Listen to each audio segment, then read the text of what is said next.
Do you want to speak up more in meetings? Maybe you are worried you're too quiet in meetings. Maybe you want to be more outspoken so you're no longer overlooked or ignored during your meeting. In this video, I'm going to teach you how to coach yourself out of being too quiet in meetings. This is something you can do after every meeting you attend, and with a continued effort, you will see an increase in your meeting participation. You will no longer be seen as the one who is quiet or reserved during meetings. Let's dig into it. I have to be honest with you that my inspiration for this video comes from my own personal experience.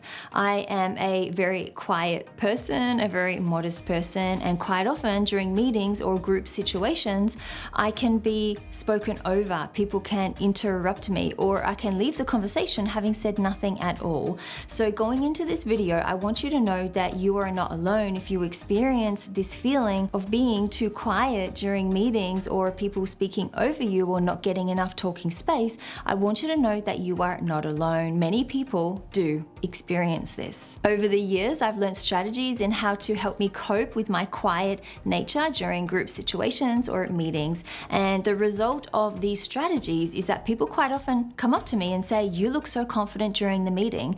They can't believe that I'm actually a very quiet or shy person. So these strategies have worked for me, and I know they can work for you too. The first step to coaching yourself out of being too quiet during meetings is to ask yourself what is holding you back. And I want you to take a few minutes and really think of this. I'm going to present you with 5 reasons as to why you might be holding back during the meeting. It could be your family upbringing. Maybe you were raised in a family that did not encourage people to be very outspoken or opinionated. Maybe you don't like large groups. You find it difficult or intimidating to jump into conversations. Maybe it's loud people. You find loud people or extroverts a bit daunting or overpowering. Maybe in the meeting there are senior people in the room, and because of their level of seniority, you are a little intimidated by them. Or maybe you're quiet in the meeting because you don't know much about the topic that is being discussed. I want you to dig deep. I want you to really think about what is holding you back here.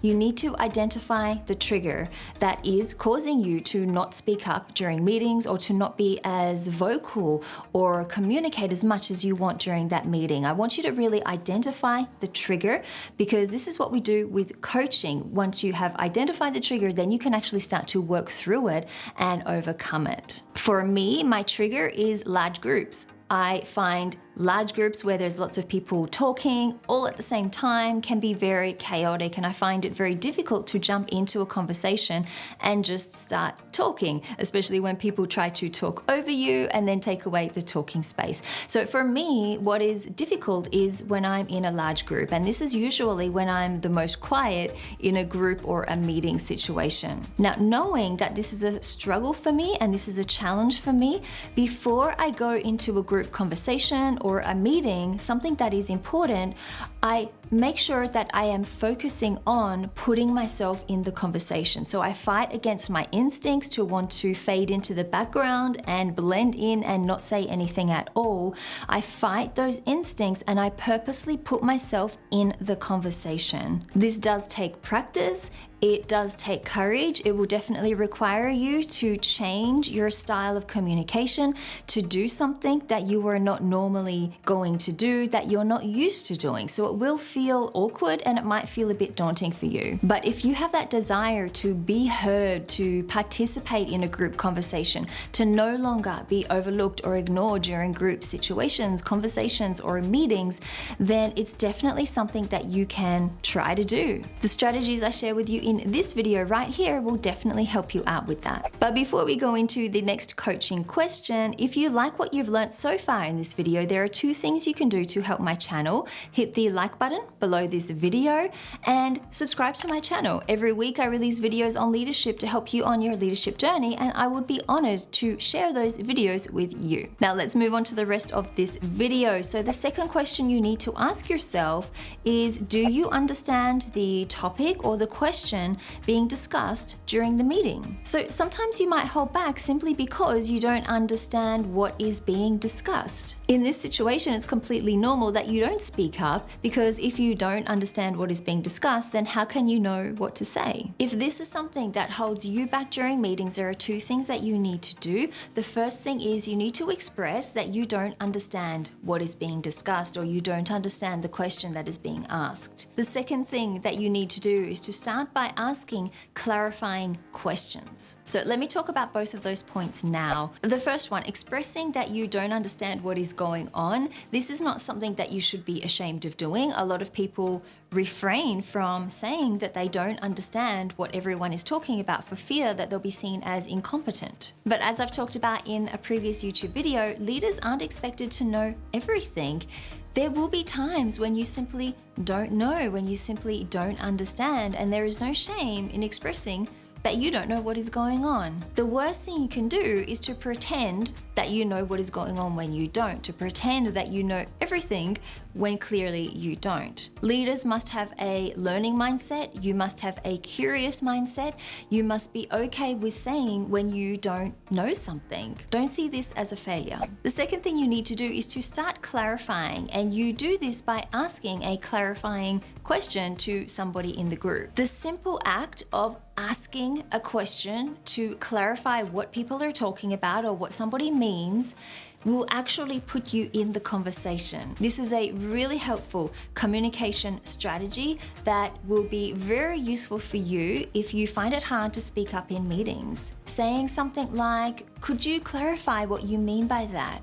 Or "Could you rephrase that for me?" Asking these types of questions to make sure that you understand and to help you understand what is going on, it will put you in the conversation. It will put you in the position of being conversation leader instead of conversation follower. The reason you're conversation leader is because you are asking the questions and you are requesting that other people in the room answer you. So if you're quiet during meetings, if you find it hard to speak up, or you simply don't know what to say, ask a clarifying question to get people to explain things to you. The third question you need to ask yourself is, do you have an opinion? Sometimes you might hold back during meetings simply because you don't have a clear or a defined opinion. Now, if you come from a family background where being opinionated was frowned upon, where people did not encourage you to form your own opinions or to form different opinions to what everyone else has, you might find it difficult to actually form an opinion. You might find it difficult to actually become opinionated. And this could be what is holding you back from speaking up in the meeting. You're too scared, or you're too ashamed, or you're too shy to express your true opinions. Now, in my opinion, leaders need to be opinionated. That is why people are looking up to you. That is why you are in charge of a team, because you have clear, defined, strong opinions that other people want to hear.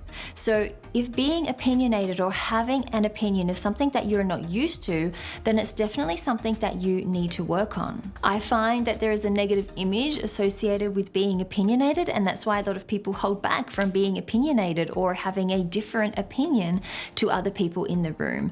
But remember, at the end of the day, you are a leader, you're being paid for your ideas, for your opinions, and for your insights. And if that differs from the rest of the group, it doesn't mean it's a bad thing. It just means you are offering a different opinion. You're creating an environment that supports diverse thinking. So how do you become more opinionated if it's something that you're not quite used to? This is something that you need to do over time. You need to train yourself to understand that it's okay to have an opinion, and you also need to start learning how to develop your opinions, or more trying to identify what your opinions are and then expressing those opinions. If you're somebody who finds it hard to develop opinions, then I want you to make a real effort in every conversation that you have to form an opinion. Allow yourself to agree or disagree with the person you are talking to. Allow yourself to evaluate the other person's opinion. Is it good or is it bad? By allowing yourself to evaluate, to create your own opinion, to identify what you truly think and what you truly feel,